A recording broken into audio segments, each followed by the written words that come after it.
I remember the exact moment my life split into before and after.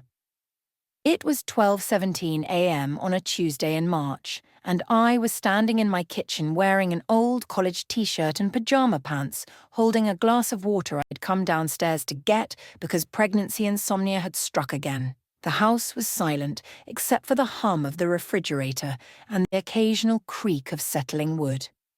My husband Derek was asleep upstairs, our 6-year-old daughter Mia tucked safely in her princess-themed bedroom down the hall from ours. I was 4 months pregnant with our second child, just starting to show, just starting to let myself believe that this time everything would work out after 2 miscarriages that had nearly broken me. Then I heard the knock. Not a polite knock. Not the kind of knock a friend makes when they've forgotten something at your house. This was urgent, almost violent. The sound of knuckles against wood that said something was desperately wrong. My first thought was that someone had been in an accident. My second thought was to grab my phone from the counter before I went to the door. My third thought, the one that made my stomach drop, was that it might be Derek's brother. I hadn't seen Marcus in 3 years. The last time was at Derek's father's funeral, where Marcus had shown up late, clearly drunk, and made a scene about being written out of the will.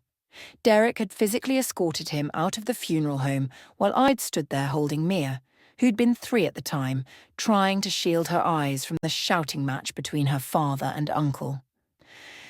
After that, Derek had been clear. Marcus was not welcome in our lives. Marcus was a tornado of chaos and bad decisions, and we had a daughter to protect. But when I looked through the peephole, there he was.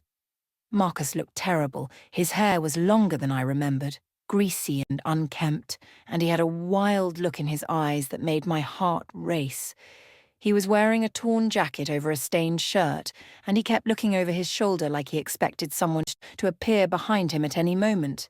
He knocked again, harder this time, and I heard him say something I couldn't quite make out through the door.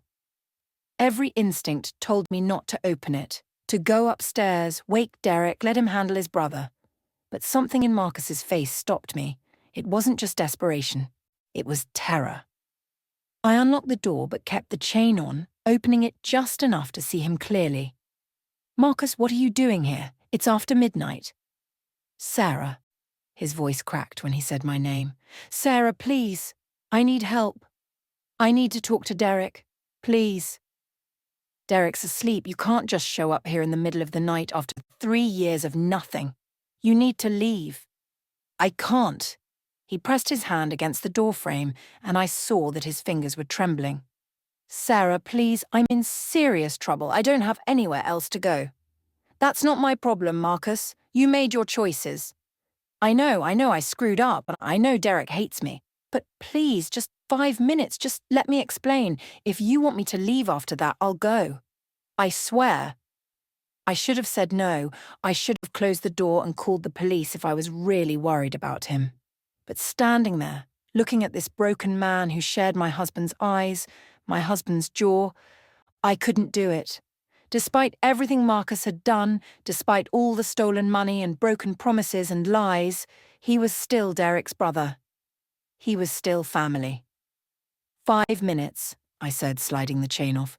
"But we're staying down here, and you're keeping your voice down. If you wake Mia, you're out immediately." Marcus practically stumbled through the door. Up close, he looked even worse. There were dark circles under his eyes, and I could see what looked like a bruise forming along his left cheekbone. He smelled like cigarettes and sweat and something else, something chemical I couldn't identify. "Thank you," he breathed. "Thank you, Sarah. I know you have no reason to trust me." "You're right, I don't. So start talking." He moved past me into the living room, and I closed the front door quietly, my hand still on my phone in my pocket. Marcus paced for a moment, running his hands through his hair, and I could see he was trying to figure out where to begin. "I owe money to some very bad people," he finally said. "A lot of money." "How much?" $50,000. I actually laughed, though there was no humor in it. 50,000! Marcus, how could you possibly owe that much? It doesn't matter how. What matters is that they want it by the end of the week, and if I don't pay them, they're going to kill me. They've already made it clear what happens to people who don't pay their debts. I've seen it happen, Sarah. I've seen what they do. So go to the police. The police can't help me. These aren't the kind of people who care about police. They have connections everywhere, and if I go to the police, I'm dead anyway. But first they'll go after everyone I care about. They'll go after Derek, they'll go after you, they'll go after Mia. My blood ran cold at my daughter's name coming out of his mouth. Don't you dare bring Mia into this, don't you dare. I'm not trying to threaten you. I'm trying to explain why I came here, why I had to come here. Marcus stopped pacing and looked directly at me, and I saw tears in his eyes. I need Derek's help. I need to borrow the money. I'll pay him back, I swear. I'll get a job, I'll do whatever it takes, but I need $50,000 by Friday or I'm dead. You want Derek to give you $50,000? After everything you've done? After you stole from your own father? After you showed up drunk to his funeral? You honestly think Derek would give you $50,000? I'm not asking for charity. I'm asking for a loan. I'll sign papers. I'll give him whatever collateral he wants, and I just need help, Sarah, please. I know I don't deserve it. I know I've been a terrible brother and a terrible person, but I'm trying to change. I'm trying to get clean. I just need this one chance. Get clean? You're using again? Marcus looked away, and that was answer enough. I felt something twist inside my chest. The Marcus I'd met 10 years ago, when Derek and I first started dating, had been charming and funny and full of life. He'd been the brother who made everyone laugh, who showed up at family dinners with wild stories and bigger dreams. But he'd also been the brother who'd gotten fired from job after job, who'd borrowed money he never repaid, who'd slowly spiraled into addiction until the charming man disappeared entirely and left only this hollow shell in his place. Derek had tried for years to help him. He'd paid for rehab twice. He'd given him places to stay, helped him find work, bailed him out of jail more times than I could count. And every single time, Marcus had thrown it back in his face. The final straw had been when Marcus stole $10,000 from their father's bank account while the old man was dying of cancer, money that was supposed to go toward medical bills. Derek had never forgiven him for that. I wasn't sure Derek could forgive him for that. I can't help you, I said quietly. Even if I wanted to, that's not my decision to make. That's Derek's decision, and you know what he's going to say. Then let me talk to him. Please, Sarah. Just wake him up and let me explain. No, you need to leave. Sarah. No, I'm sorry, Marcus, I really am. But you can't be here. This is exactly the kind of chaos Derek has been trying to protect our family from. I have a daughter sleeping upstairs. I'm pregnant. I can't have this kind of drama in our lives right now. What kind of drama? I'm asking for help. You're asking for $50,000 because you owe money to criminals. That's not help, Marcus. That's insanity. My voice had risen despite my intentions, and I heard it immediately, the creak of a floorboard upstairs. My heart sank. Someone was awake. Mommy? I turned to see Mia standing at the top of the stairs, rubbing her eyes with one small fist. She was wearing her favourite purple pyjamas, the ones with the unicorns on them, and her dark hair was tangled from sleep.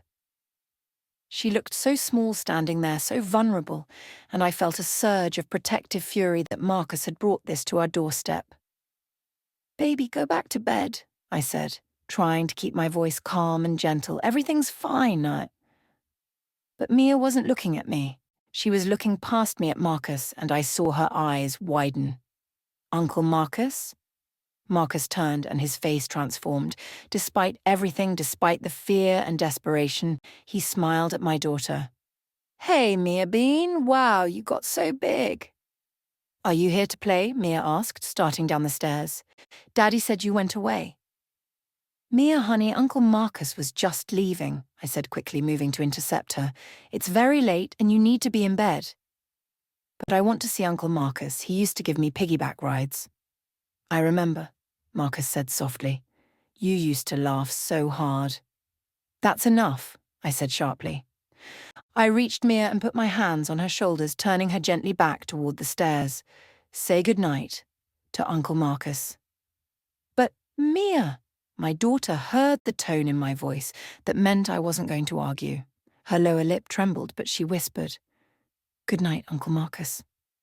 "Good night, Mia Bean," Marcus said, and I heard the catch in his voice. "Sweet dreams." I was guiding Mia back up the stairs when I heard Derek's voice behind me, cold and hard. "What the hell are you doing in my house?" I turned to see my husband standing in the hallway leading from the stairs, wearing only his pajama pants, his chest bare and his hands clenched into fists at his sides. Derek was a big man, 6'2" and broad-shouldered from years of construction work, and right now he looked absolutely lethal. His face was a mask of rage, and I saw a muscle jumping in his jaw. "Derek," Marcus started, taking a step back. "Derek, please, I need to talk to you.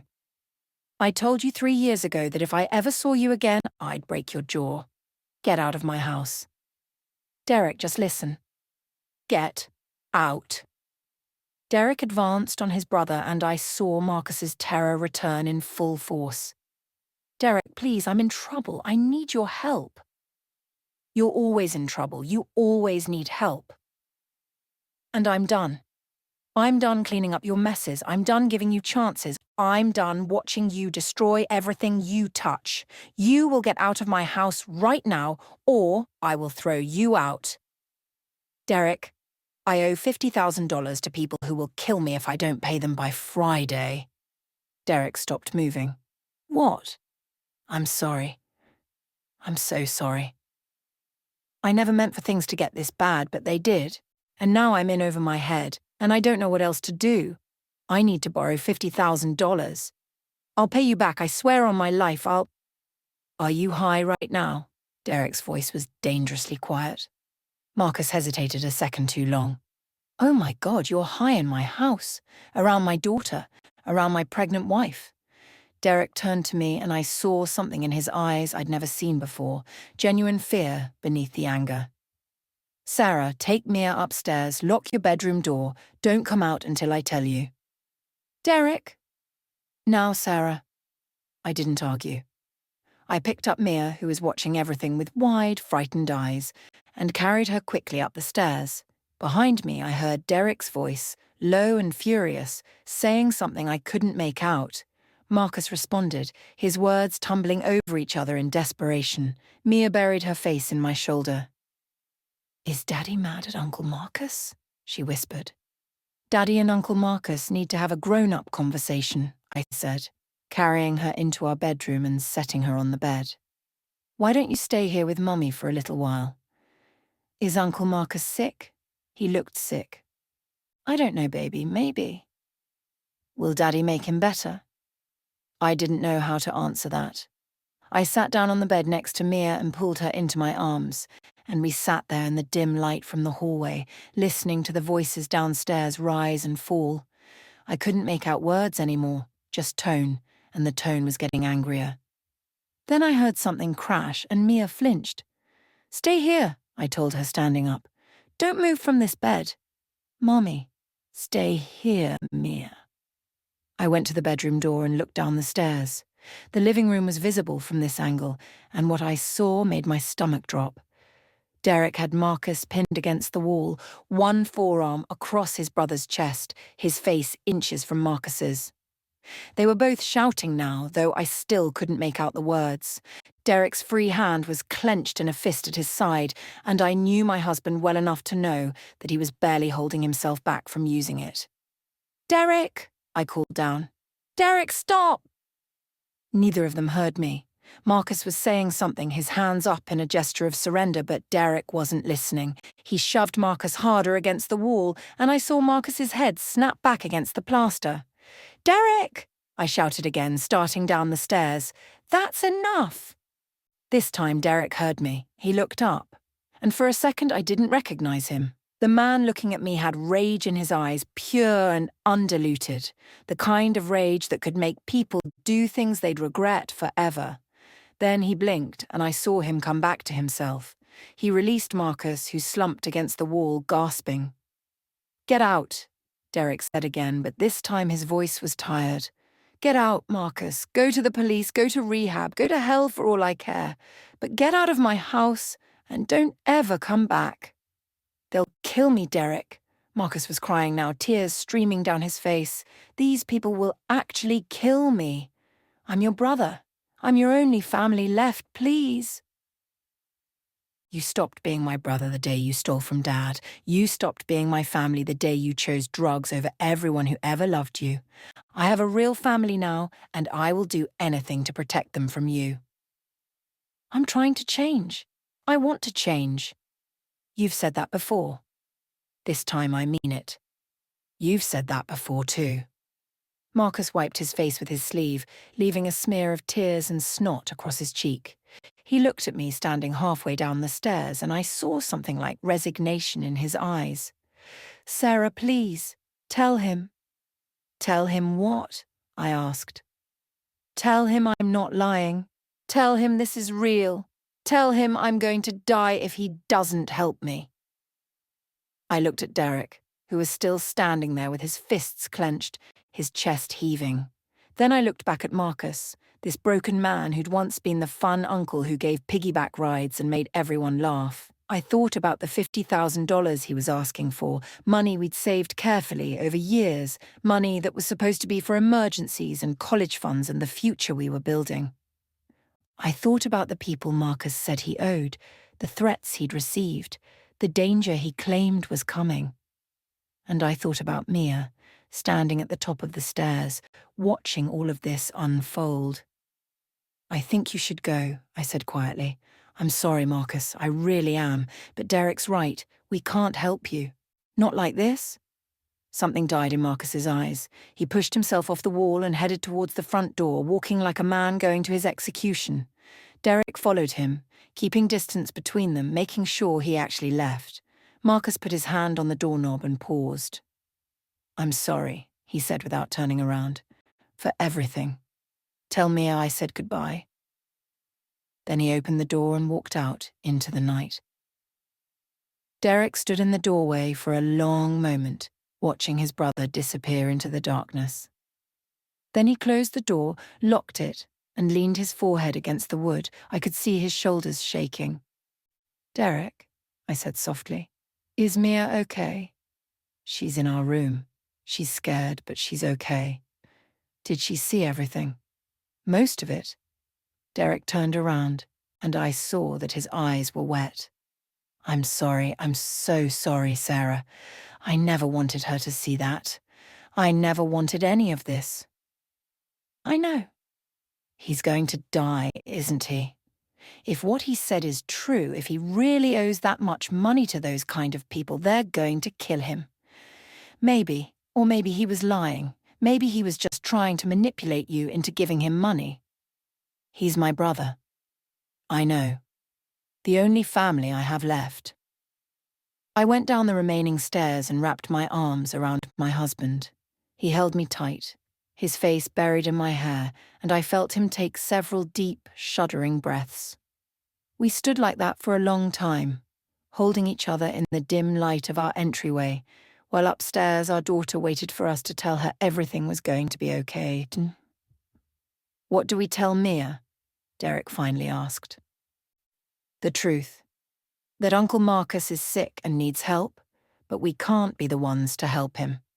That sometimes people we love make bad choices, and we have to protect ourselves and our family. She's 6 years old. She's 6 years old, and she just watched her father almost hit her uncle. She deserves an explanation." Derek pulled back and looked at me, his hands on my shoulders. "I wouldn't have hit him." "I know, but it looked like you might."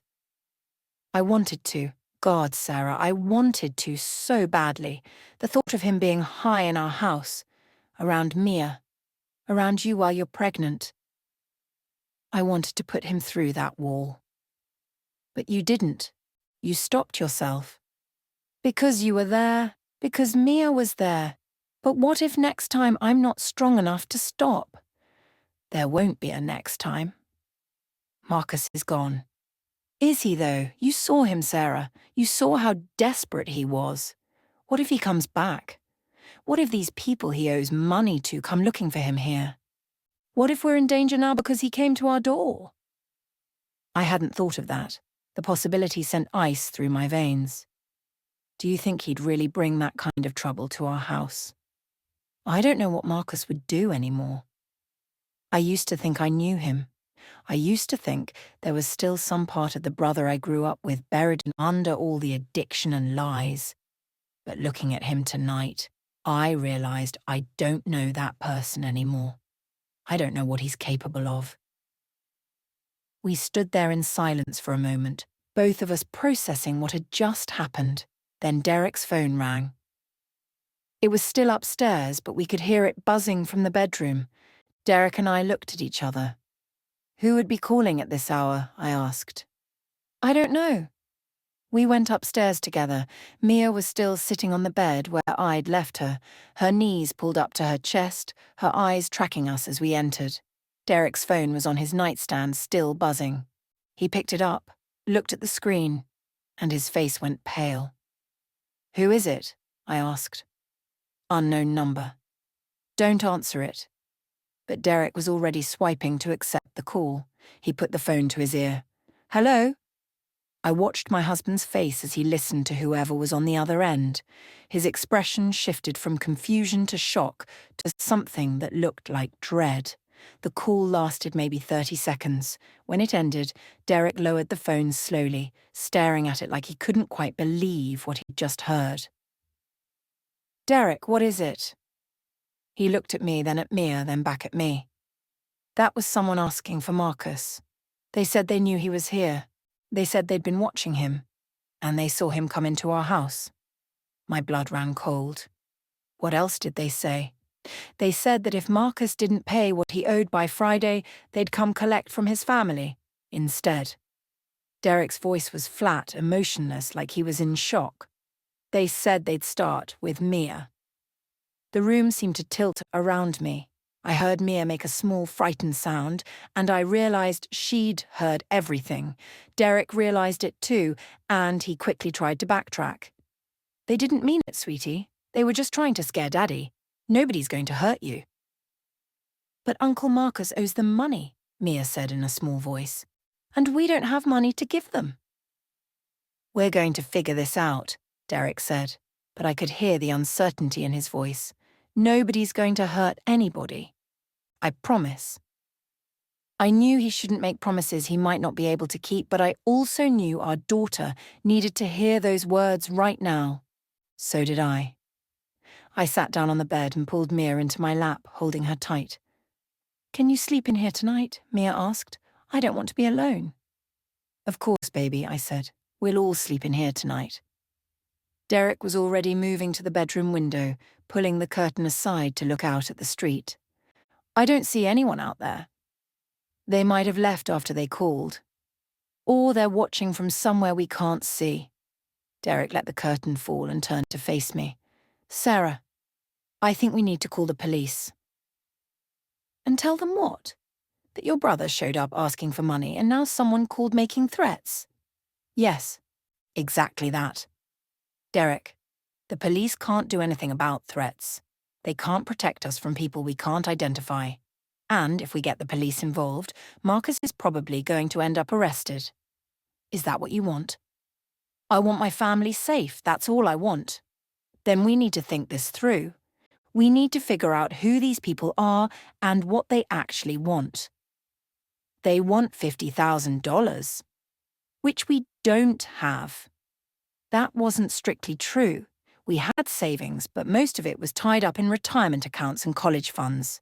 We'd have to liquidate everything to come up with $50,000, and even then, it would financially devastate us. I was about to start maternity leave in 5 months. Derek's construction company was doing well, but we weren't rich. $50,000 might as well have been $50 million. I know people, Derek said suddenly. People in construction who know people. I could ask around, find out who Marcus got involved with. See if there's a way to negotiate. Or you could put yourself in danger too. I'm already in danger, Sarah. We all are. Marcus made sure of that when he brought this to our doorstep. I hated that he was right. I hated everything about this situation. 4 hours ago, I'd been a normal suburban mother, worried about normal suburban problems, like whether Mia needed a new winter coat and how we were going to fit a second child into our 3-bedroom house. Now I was sitting on my bed holding my daughter while my husband talked about negotiating with criminals.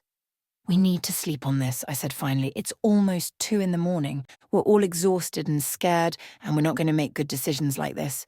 Tomorrow in the daylight, we'll figure out what to do." Derek looked like he wanted to argue, but he nodded. "Okay, tomorrow." He locked the bedroom door and checked the window locks twice before getting into bed. Mia insisted on sleeping between us, and neither Derek nor I objected. I lay there in the dark listening to my daughter's breathing slowly even out as she fell asleep, feeling my husband's tension radiating from the other side of the bed. "Sarah," Derek whispered after a while.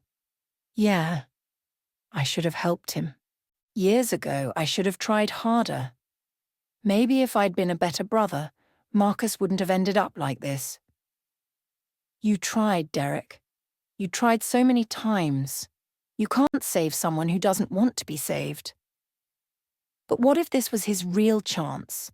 What if he was finally ready to change and I turned him away, and now he's going to die because of it?" "You didn't turn him away because you're cruel. You turned him away because you have to protect your family. That's not wrong, Derek. That's what you're supposed to do." "Then why does it feel so wrong?" I didn't have an answer for that. We lay in silence, both of us pretending to sleep, both of us wide awake and terrified, until the sun started to creep through the curtains and we could no longer pretend the nightmare was over. When my alarm went off at 6:30, I felt like I'd been awake for days. Mia was still asleep between us, her face peaceful in slumber, blissfully unaware of the danger her uncle had brought into our lives. Derek was already up, sitting on the edge of the bed with his phone in his hands. "Anything?" I asked. No more calls, no messages, nothing. Maybe they were bluffing. Maybe. But Derek didn't sound convinced, and neither was I. I got up and went to the window, pulling the curtain aside carefully. Our street looked exactly the same as it always did. Quiet, tree-lined, peaceful. The Johnsons across the street were loading their kids into their minivan for school. Mr. Peterson next door was getting his newspaper from the driveway in his bathrobe. Everything was so beautifully, terrifyingly normal.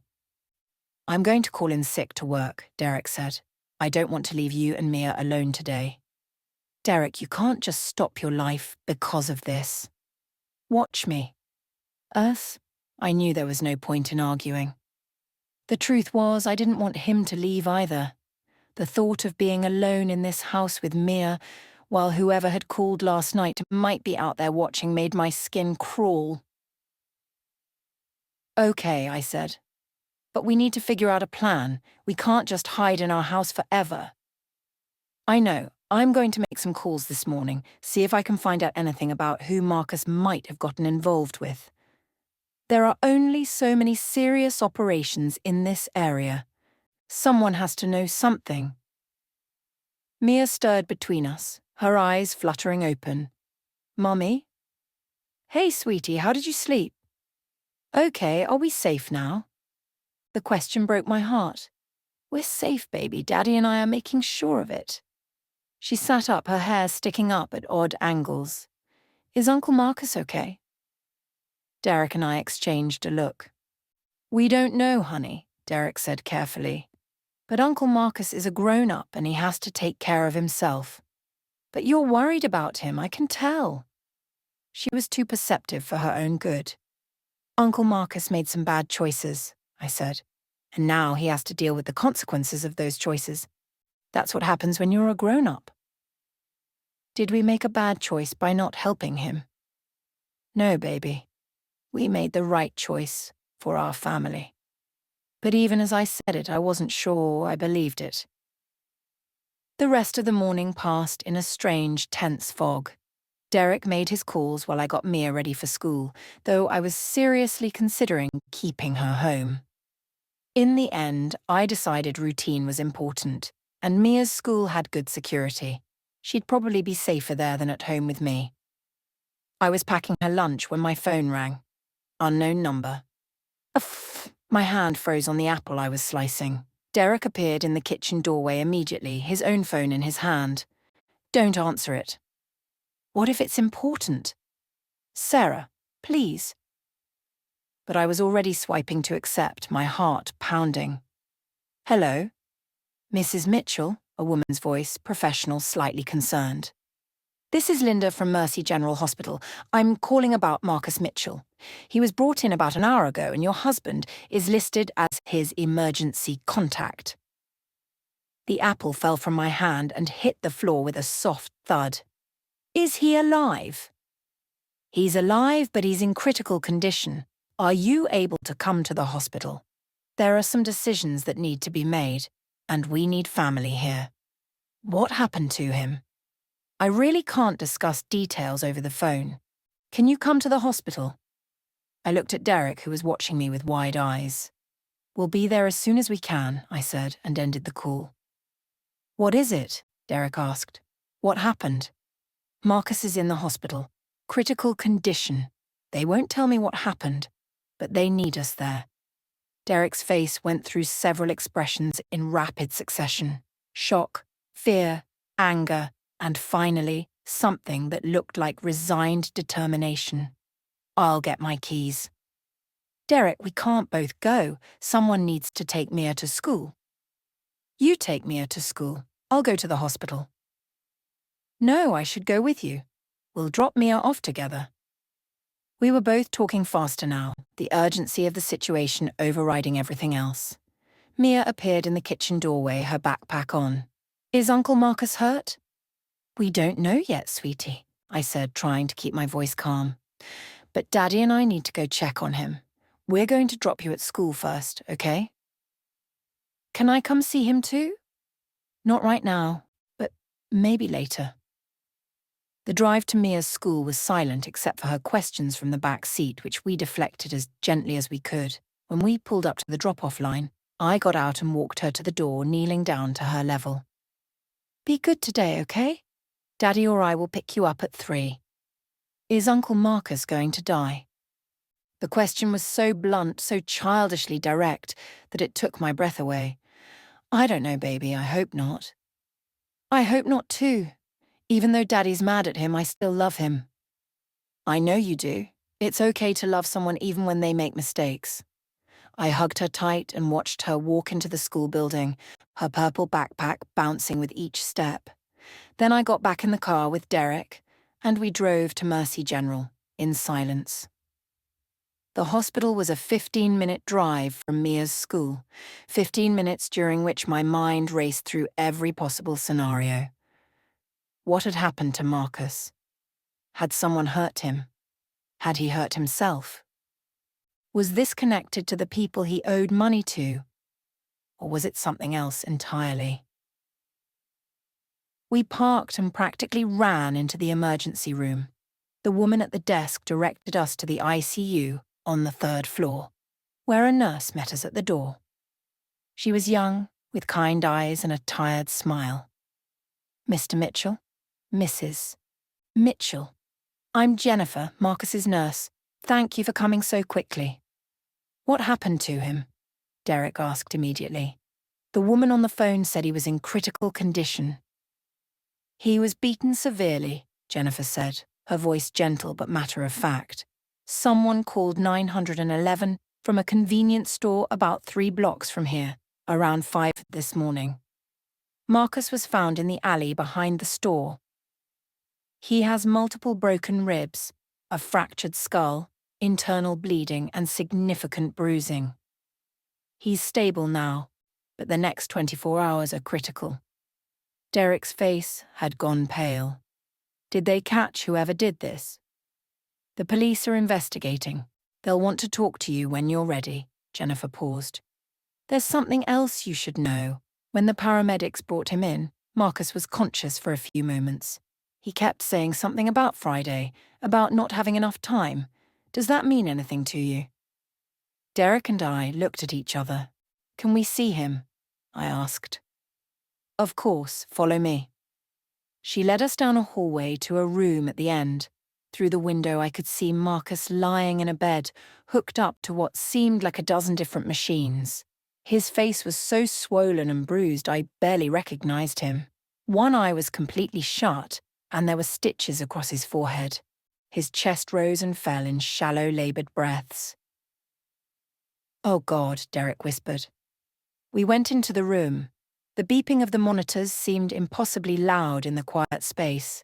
Derek approached the bed slowly, like he was afraid Marcus might disappear if he moved too fast. He reached out and took his brother's hand, and I saw tears streaming down his face. "I'm sorry," Derek said, his voice breaking. "Marcus, I'm so sorry. I should have helped you. I should have listened." Marcus's one good eye fluttered open. It took him a moment to focus, but when he did, he looked directly at Derek. His lips moved, but no sound came out. "Don't try to talk," Derek said. "Save your strength." But Marcus kept trying, his face contorting with effort. Finally, in a voice so quiet I could barely hear it, he managed to get out 2 words. "They know." "They know what?" Derek leaned closer. "Marcus, what do they know?" "Everything." Marcus's eye closed again. "Your house, your family, everything." The machine started beeping more urgently, and suddenly nurses were flooding into the room, gently but firmly pushing Derek and me back. "You need to step outside," Jennifer said. "His blood pressure is spiking." We stumbled out into the hallway as the medical team worked on Marcus. Through the window I could see them adjusting IVs, checking monitors, moving with practiced efficiency. Derek leaned against the wall, his hand over his mouth, his whole body shaking. "This is my fault," he said. "I sent him out there. I threw him out of our house, and they did this to him." "Derek, this is not your fault. Marcus made his own choices. He came to me for help, and I turned him away. My own brother. And now look at him." "You didn't know this would happen." "Didn't I? He told us exactly what would happen. He said they'd kill him if he didn't pay. He wasn't lying, Sarah. He was telling the truth, and I didn't believe him." A man in a suit appeared at the end of the hallway, his badge visible on his belt. "Police." He approached us with the measured stride of someone who'd done this 1,000 times. "Mr. Mitchell, I'm Detective Rodriguez. I'm investigating the assault on your brother. Do you have a few minutes to answer some questions?" Derek straightened up, wiping his face. "Yeah, of course." "Is there somewhere private we can talk?" Jennifer pointed us to a small consultation room nearby. It was windowless and claustrophobic, with a table and 4 chairs that had seen better days. Detective Rodriguez pulled out a notebook and a pen. "I understand your brother Marcus showed up at your house last night around midnight. Is that correct?" Derek and I exchanged glances. "How did you know that?" Derek asked. "Your neighbour, a Mr. Peterson, was up late and saw someone matching Marcus's descriptions, leaving your house around 12:45. He mentioned it when we canvassed the neighbourhood this morning." Rodriguez looked at us steadily. "What did Marcus want?" Derek took a deep breath and told the detective everything. The money Marcus owed, the threats he'd received, the phone call we'd gotten after he left. Rodriguez listened without interrupting, taking notes occasionally. When Derek finished, Rodriguez sat back in his chair. "This matches what we suspected. Marcus's beating shows signs of professional work. Whoever did this knew exactly what they were doing. They wanted him hurt, but not dead. Not yet, anyway." "What do you mean, not yet?" I asked, though I already knew the answer. "This was a message, a warning. The real punishment comes Friday if the debt isn't paid." Rodriguez looked between us. "Do you have any idea who Marcus might have borrowed this money from?" "No," Derek said. "He didn't say." "But you believe his story. You believe he's in danger." "After seeing him like that?" "Yes, I believe him." Rodriguez nodded slowly. Then I'm going to be straight with you, Mr. Mitchell. Your brother got involved with some very dangerous people. Based on what you've told me and what we've found, I believe he borrowed money from an organisation we've been watching for months. They're responsible for several violent crimes in the area, including 2 murders. If Marcus can't pay them back, they will kill him. And if you try to help him, they may come after you too. The room seemed to get smaller. So what are we supposed to do? I asked. The smart thing would be to distance yourselves from your brother completely. Don't give him money. Don't help him hide. Don't get involved in any way. Let us handle it. And if we can't do that, Derek asked quietly, if I can't just abandon my brother, then I'd suggest you get very good security, maybe consider relocating your family temporarily, and pray that we can bring down this organisation before Friday. Rodriguez stood up and handed Derek a card. If you remember anything else, or if anyone contacts you again, call me immediately. Don't try to handle this yourselves. After Rodriguez left, Derek and I sat in that small room for a long time, neither of us speaking. Finally, Derek said, I'm going to pay it. Derek, I'm going to give them the $50,000. I'll liquidate everything if I have to. I'm not going to let my brother die. And what about our family? What about the baby? What about Mia's college fund and our retirement and everything we've worked for? We'll rebuild. We're young, we have time, but Marcus doesn't. If I don't help him, he's dead, and I'll have to live with that for the rest of my life. I wanted to argue.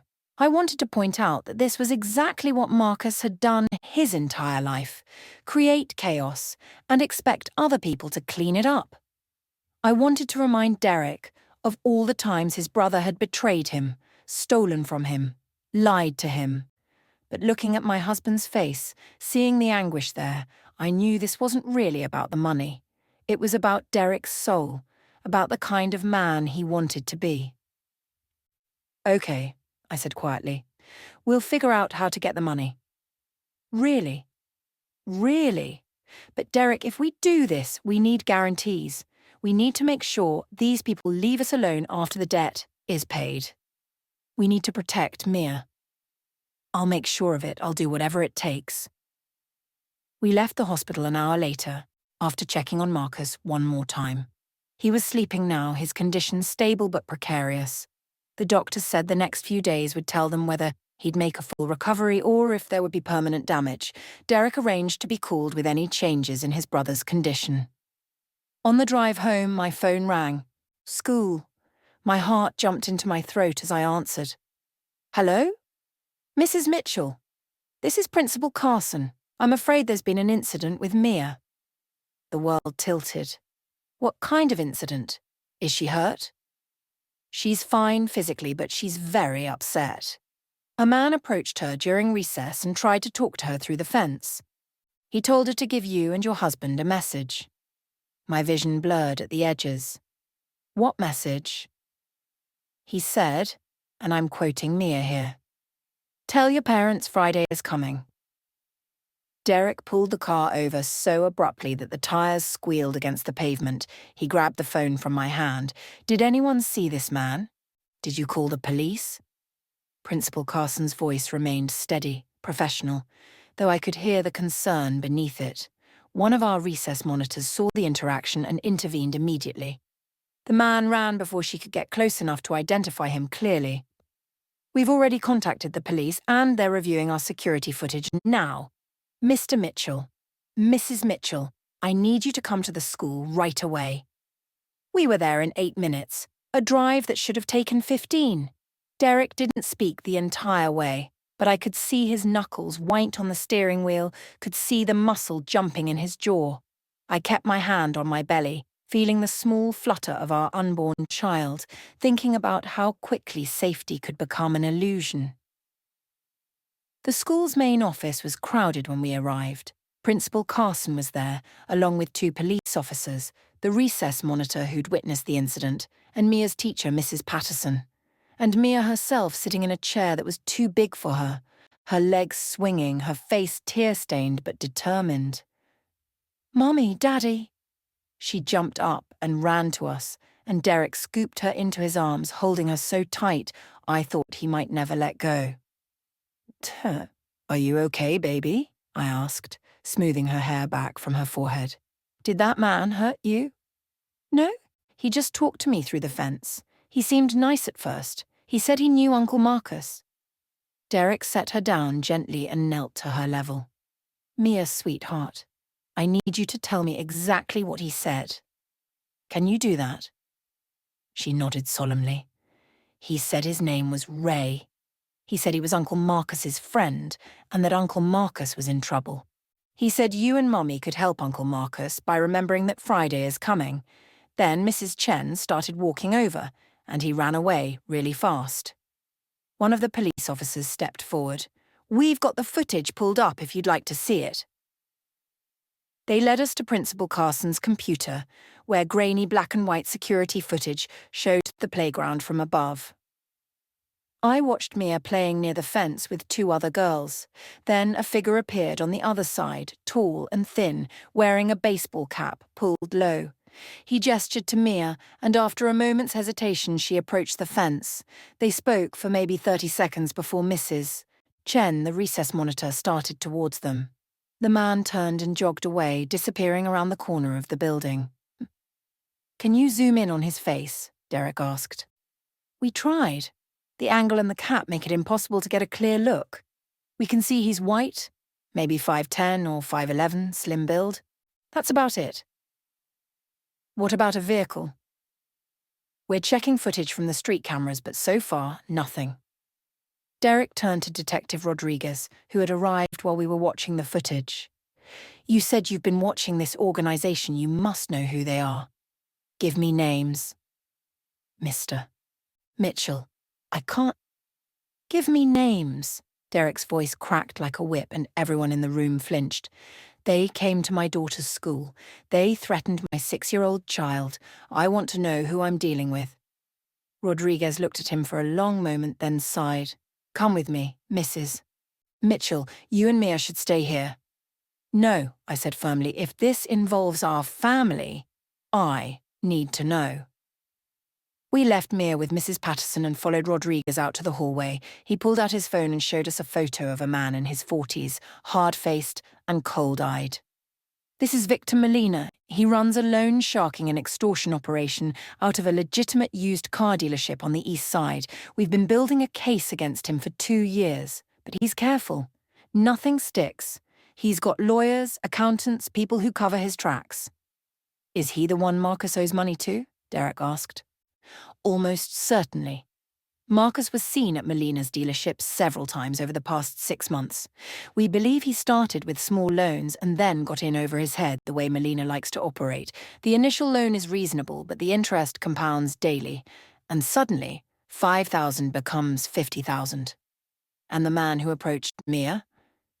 Could be any one of a dozen guys who work for Molina. He's got enforcers, collectors, people who do his dirty work." Rodriguez put his phone away. "Mr. Mitchell, I'm going to say this one more time. Stay away from Victor Molina. Let us handle this. You've been building a case for 2 years and nothing's stuck," Derek said. "How long is my brother supposed to wait? How long is my family supposed to live in fear?" "I don't have a good answer for that." "Then I'll find my own answer." Rodriguez grabbed Derek's arm. "Don't do anything stupid. These people are dangerous. They've killed for less than $50,000. Then I'll give them what they want. I'll pay Marcus's debt." "And what makes you think they'll stop there? Once they know you're willing to pay, they'll find a reason to ask for more. They'll bleed you dry, and when you have nothing left, they'll come after you anyway. That's how this works." Derek shook off Rodriguez's hand. "Then what the hell am I supposed to do? Just let them kill my brother? Let them threaten my daughter? You're supposed to trust the system. The system that's done nothing to stop them for 2 years." Rodriguez's jaw tightened. "I understand your frustration. Do you have kids, detective? Because if you do, imagine someone walking up to them at school and threatening them. Imagine having to explain to your 6-year-old why she's not safe anymore. Then tell me about trusting the system. We were drawing attention now. Principal Carson had poked her head into the hallway, and I could see other staff members watching us nervously. I put my hand on Derek's shoulder. Let's go home. We need to figure this out as a family. Derek took a deep breath and nodded. We collected Mia from Mrs. Patterson, who gave us concerned looks and a packet of information about school security measures and child safety protocols. Principal Carson assured us they would be increasing security and keeping Mia in sight at all times. But I could see in her eyes that she was worried too. This was a small elementary school in a quiet suburb. They weren't equipped to deal with organized criminals threatening students. In the car, Mia asked, "Am I in trouble?" "No, baby," I said immediately. "You're not in trouble. You didn't do anything wrong. Then why did that man want to talk to me?" Derek and I exchanged glances in the rearview mirror. "He wanted to send us a message," Derek said carefully. "But he shouldn't have talked to you. Adults aren't supposed to talk to kids they don't know." "I know about stranger danger. We learned it in school. But he said he knew Uncle Marcus, so I thought it was okay." Even if someone says they know someone in your family, you shouldn't talk to them unless Mummy or Daddy says it's okay. Understand? Mia nodded, but I could see the confusion in her eyes. Her world was becoming complicated in ways a 6-year-old shouldn't have to understand.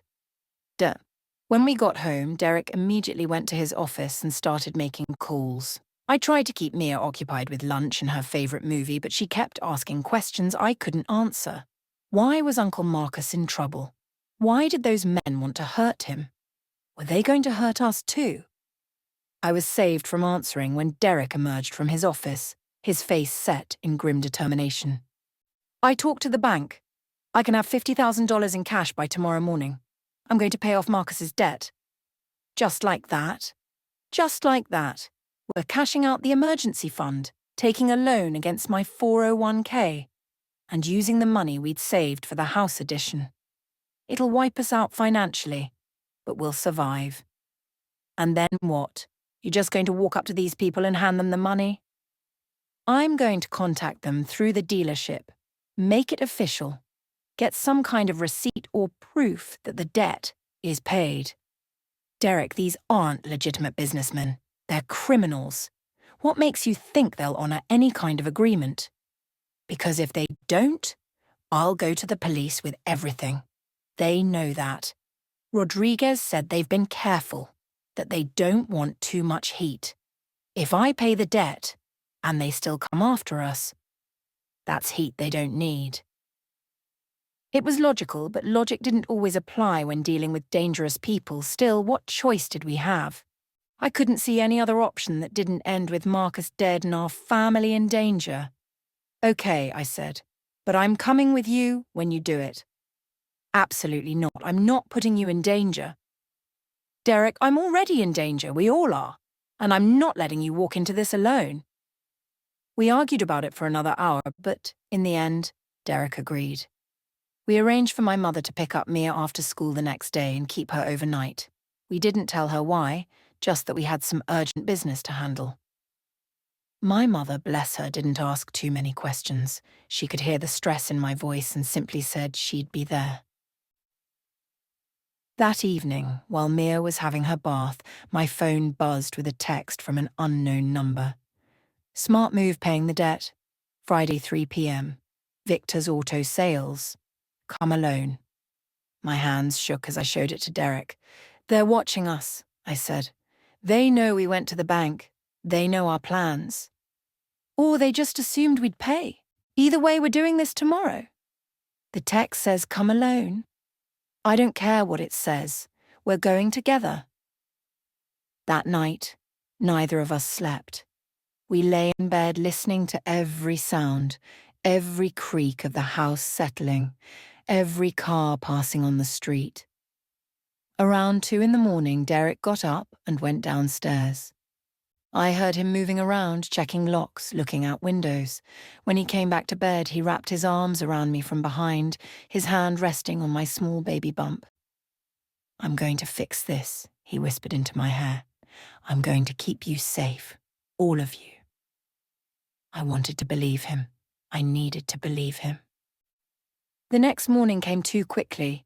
We went through the motions of a normal day, making breakfast, getting Mia ready for school, packing her overnight bag for Grandma's house, but everything felt surreal, like we were actors playing the parts of a normal family while the real world crumbled around us. At the bank, Derek withdrew the money while I waited in the car, my heart pounding. He emerged carrying an ordinary manila envelope that contained our entire financial security, $50,000 in cash. Years of saving, planning, sacrifice, all of it now meant to buy back my brother-in-law's life. We picked up Mia from school at 3 o'clock. My mother was already at our house waiting. Mia hugged us goodbye, excited about her sleepover with Grandma, blissfully unaware of what we were about to do. I held her tight, breathing in her little girl's smell of strawberry shampoo and playground dust. "I love you so much," I whispered, "more than anything in the world." "I love you too, Mummy." "Are you crying?" "Just happy tears, baby. Have fun at Grandma's." Watching them drive away was one of the hardest things I'd ever done. Part of me wanted to call them back, to cancel everything, to run away with my family and never look back. But Derek was already getting in the car, his jaw set, the envelope in his hand. Victor's Auto Sales was on the east side of town, in an area that had seen better days. The dealership itself was clean enough, with rows of used cars gleaming in the afternoon sun, but the surrounding businesses were mostly shuttered, windows covered with newspaper or plywood. A few people lingered on corners, watching us with calculating eyes as we pulled into the lot. "Stay close to me," Derek said as we got out of the car. A young man in a polo shirt with Victor's Auto Sales embroidered on the chest approached us immediately. "Help you folks." "We're here to see Victor Molina," Derek said. "He's expecting us." The young man's friendly expression didn't change, but something shifted in his eyes. "Wait here." He disappeared into the main building, a low structure with large windows showing a sparse showroom inside. Derek and I stood by our car, both of us on edge, both of us scanning the lot for threats. I noticed security cameras pointed in every direction, noticed the two other men who'd appeared and were now standing at strategic points around the lot, watching us. After a few minutes, the young man returned. "Follow me." He led us not into the main building, but around back to a separate office structure. The door was metal and looked reinforced. He knocked twice, paused, then knocked once more. A bolt slid back, and the door opened. The man who answered matched the photo Rodriguez had shown us. Victor Molina, hard-faced and cold-eyed, wearing an expensive suit that looked out of place in this shabby office. He was shorter than I'd expected, maybe 5'8", but he carried himself like someone who'd never been challenged in his life. "Mr.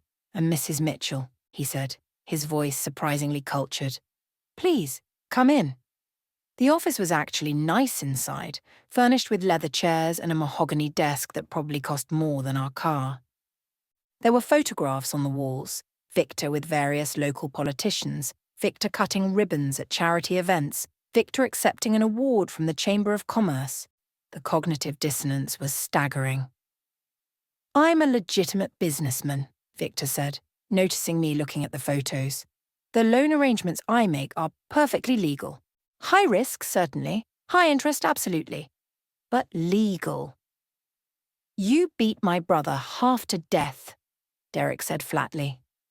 "I did no such thing, though I will admit that when people fail to honor their financial commitments, sometimes unfortunate accidents occur." Victor gestured to the chairs in front of his desk. "Please sit. Let's handle this like civilized adults." We sat, and Derek placed the envelope on the desk. $50,000, cash. Marcus's debt is paid. Victor picked up the envelope and began counting the money with practiced efficiency. When he was satisfied, he pulled out a ledger from his desk drawer and made a notation. Then he took out a piece of paper and wrote something on it, signed it, and pushed it across the desk to Derek. Receipt for payment in full. Marcus Mitchell's account is now settled. Derek looked at the paper, then at Victor. And that's it. We're done. No more threats. No more coming after my family. As I said, I'm a legitimate businessman. The debt is paid, the matter is closed. Of course, if Marcus were to come to me seeking another loan in the future, I'd be happy to discuss terms. But as far as this particular debt is concerned, yes, we're done. And the man who approached my daughter at school? What about him? Victor's expression didn't change. I'm sure I don't know what you're talking about. But if someone has been bothering your daughter, you should report it to the police. School children should be safe. Don't you agree? It was a game, I realized. All of this was a game to him. The threats, the violence, the fear. He enjoyed it. He enjoyed watching people squirm. Watching them come to him desperate and frightened, watching them hand over everything they had. We're leaving, I said, standing up abruptly. I couldn't be in that room with him another second. Of course. Victor stood as well, ever the gentleman. It was a pleasure doing business with you. Do give my regards to Marcus. I hope he makes a full recovery. Derek grabbed my arm before I could respond.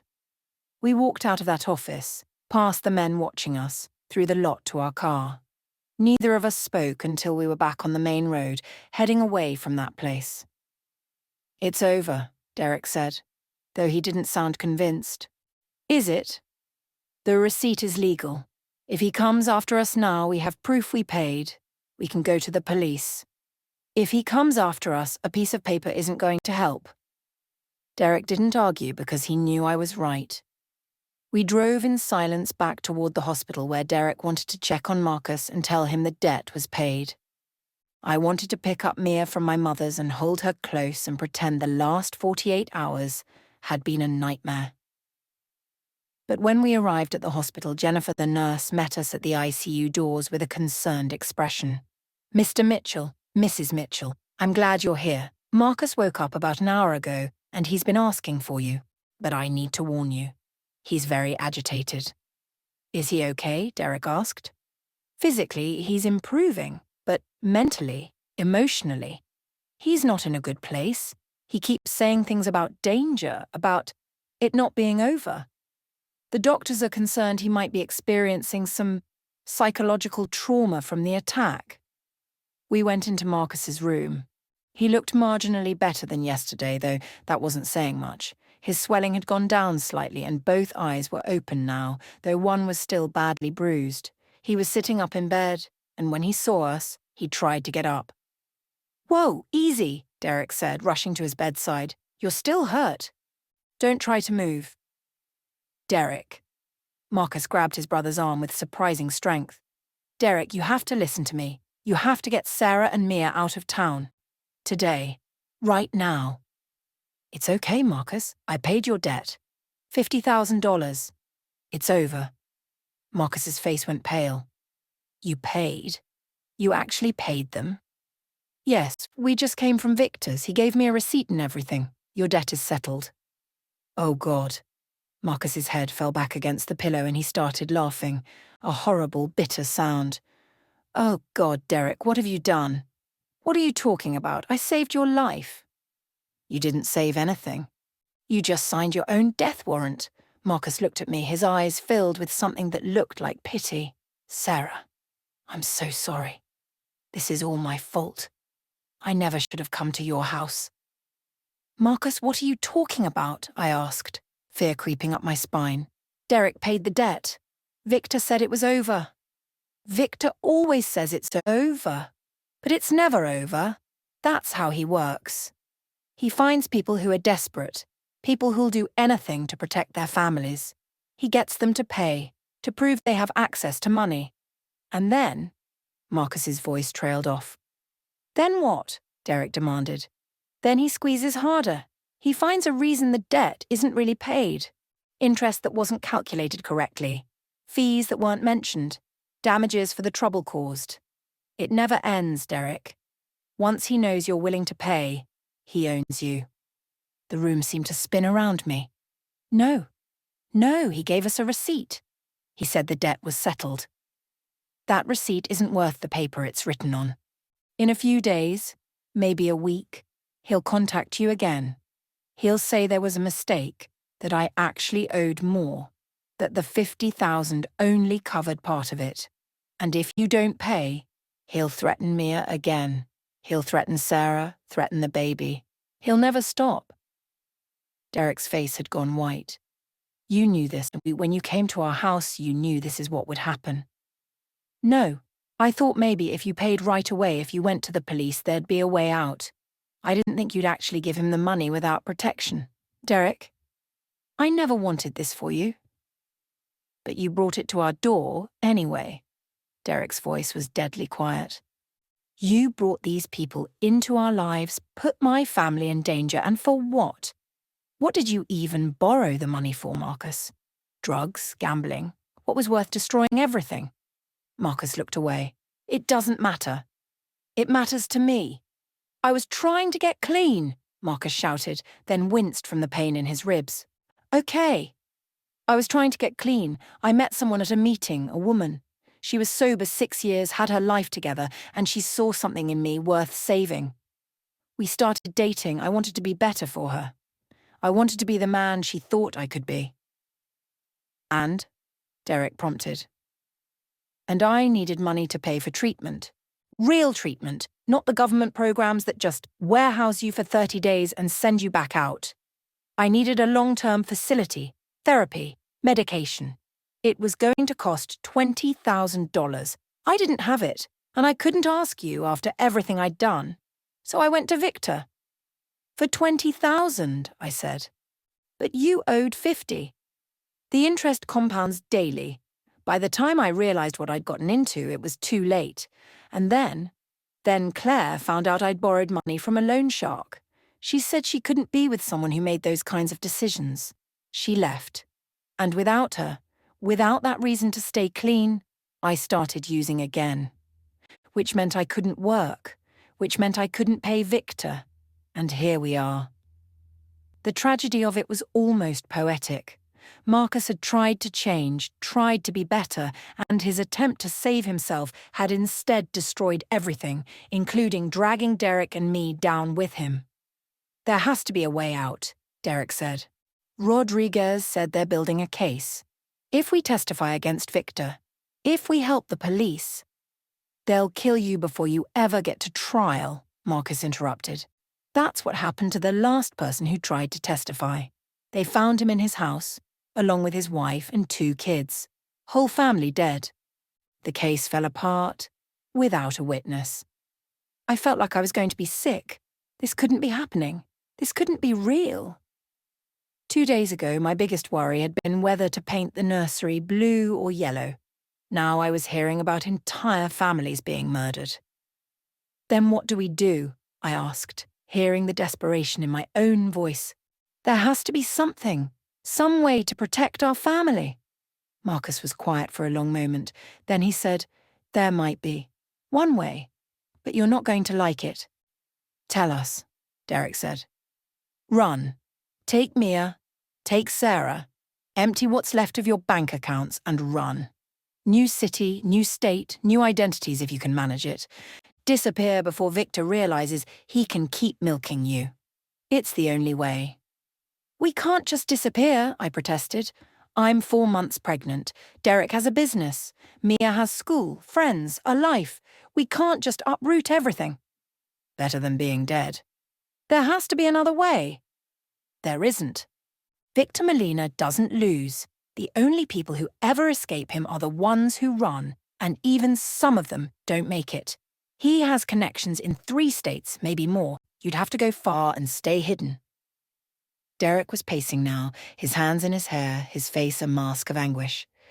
This is insane. This is absolutely insane. I'm an honest person. I pay my taxes, I follow the law, I work hard and take care of my family. How did we end up here? Neither Marcus nor I had an answer for that. A nurse poked her head in. I'm sorry, but visiting hours are ending soon.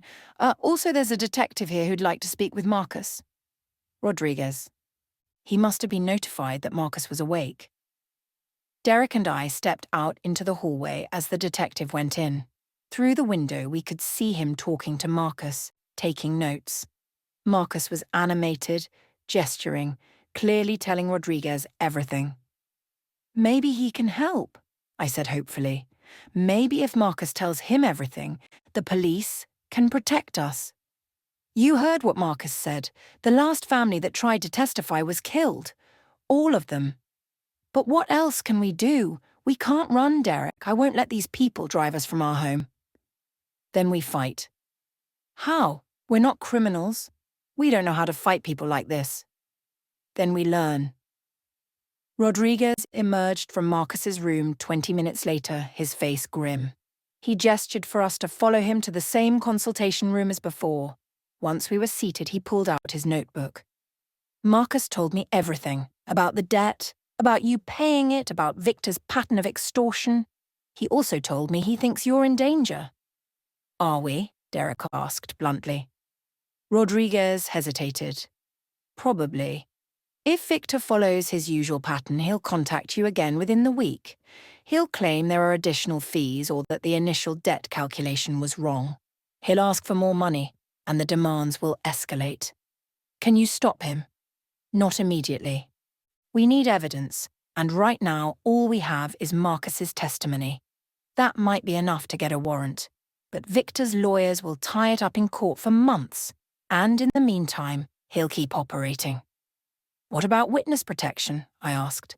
If Marcus testifies, can you put us in witness protection? That's a federal program, and right now, this is a local case. I can request federal involvement, but that takes time, which we don't have. Rodriguez nodded slowly. Mrs. Mitchell, I'm going to be honest with you. The safest thing you could do right now is leave town. Pack up your family and go somewhere Victor can't find you. That's what Marcus said. Marcus is right. I hate saying that because running shouldn't be the answer. But until we can build a solid case against Victor and get him off the streets, your family is at risk. Derek slammed his hand on the table, making both Rodriguez and me jump. No, I'm not running. I've worked too hard to build a life here. I have a business, employees who depend on me, a home, a community. I'm not letting some two-bit criminal chase me away from everything I've built. Even if it costs you your family, Rodriguez asked quietly. That stopped Derek cold. He looked at me, and I saw the conflict in his eyes. He wanted to fight, wanted to stand his ground, wanted to be the hero who protected his family without sacrificing everything. But he also knew that pride was a luxury we might not be able to afford. How long would we have to run for? I asked. If we left, if we disappeared, how long until it would be safe to come back? Honestly, I don't know. Could be months, could be years, could be never. If Victor decides you're worth pursuing, these organizations have long memories. I thought about Mia, about uprooting her from everything she knew. I thought about the baby growing inside me, about bringing a child into a life of running and hiding. I thought about my mother, my friends, the life I'd built over 30 years in this town. And I thought about being dead. We need time to think, I said, to figure out what's best for our family. You don't have much time, Rodriguez warned. If I were you, I'd make a decision by tomorrow. We left the hospital in a daze. The sun was setting, painting the sky in shades of orange and pink that seemed obscenely beautiful given the ugliness of our situation. Derek drove aimlessly for a while, neither of us ready to go home, to face the reality of what our life had become. I should have given him the money 3 years ago, Derek said suddenly, when he asked for help paying for treatment. If I'd just given him the money, none of this would have happened. You don't know that. Marcus has been making bad decisions his whole life. One more loan from you might not have changed anything. But it might have. And now we're here. And I have to choose between running away from everything we've built or risking our family's safety. How is that a choice? It's not. It's an impossible situation that we didn't create and don't deserve. My phone rang. My mother. I answered, forcing cheerfulness into my voice. Hey, Mom! How's everything going? Oh, fine. Mia and I just finished dinner and now we're going to watch a movie. But, sweetie, I wanted to ask you something. A man stopped by your house about an hour ago. He said he was a friend of Derek's from work and needed to drop something off. I told him you weren't home, and he said he'd come back tomorrow. Was that okay? My blood ran cold. What did this man look like? Oh, let's see. Tall, thin, wearing a baseball cap. Very polite. Why? The man from the school, the man who'd threatened Mia. He'd been to our house. He knew where my mother was staying with my daughter.